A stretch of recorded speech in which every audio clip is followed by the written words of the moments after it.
परमात्मा और किसान। एक बार एक किसान परमात्मा से बड़ा नाराज हो गया। कभी बाढ़ आ जाए, कभी सूखा पड़ जाए, कभी धूप बहुत तेज हो जाए तो कभी ओले पड़ जाए। हर बार कुछ न कुछ कारण से उसकी फसल थोड़ी खराब हो जाए। एक दिन बड़ा तंग आकर उसने परमात्मा को कहा, देखिए प्रभु, आप परमात्मा हैं, लेकिन लगता है आपको खेती बाड़ी की ज़्यादा जानकारी नहीं है। एक प्रार्थना है कि एक साल मुझे मौका दीजिए, जैसा मैं चाहूँ वैसा मौसम हो, फिर आप देखना मैं कैसे अन्न के भंडार भर दूंगा। परमात्मा मुस्कुराए और कहा, ठीक है, जैसा तुम कहोगे वैसा ही मौसम दूंगा, मैं दखल नहीं करूंगा। किसान ने गेहूं की फसल बोई।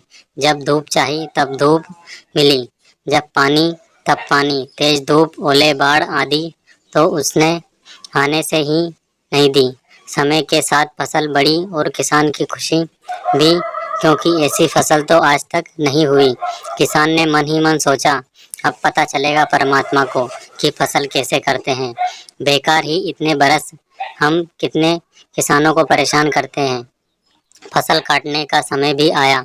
किसान बड़े गर्व से फसल काटने गया, लेकिन जैसे ही फसल काटने लगा, एकदम से छाती पर हाथ रखकर बैठ गया। गेहूं की एक भी बाली के अंदर गेहूं नहीं था, सारी बालियां अंदर से खाली थी। बड़ा दुखी होकर उसने परमात्मा से कहा, हे प्रभु, ये क्या हुआ?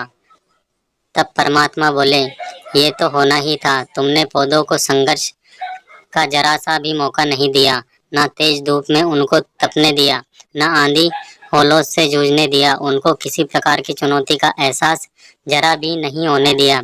इसलिए सब पौधे खोखले रह गए। जब आंधी आती है, तेज बारिश होती है, ओले गिरते हैं, तब पौधा अपने बल से ही खड़ा रहता है।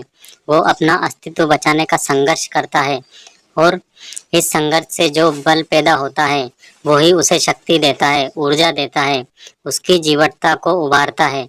सोने को भी कुंदन बनाने के लिए आग में तपने, हथौड़ी से पिटने लगने जैसी चुनौतियों से गुजरना पड़ता है, तभी उसकी स्वर्णिम आभा उभरती है, उसे अनमोल बनाती है।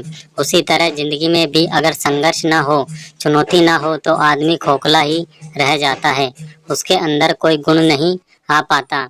ये चुनौतियां ही हमें, जो आदमी रूप तलवार को धार देती है, उसे सशक्त और प्रखर बनाती है। अगर प्रतिभाशाली बनना है तो चुनौतियों को स्वीकार करनी ही पड़ेगी, अन्यथा हम खोखले ही रह जाएंगे। अगर जिंदगी में प्रखर बनना है, प्रतिभाशाली बनना है, तो संघर्ष और चुनौतियों का सामना तो करना ही पड़ेगा। कहानी अच्छी लगी हो तो वीडियो को लाइक, शेयर और चैनल को सब्सक्राइब जरूर करना। अंत तक देखने के लिए धन्यवाद।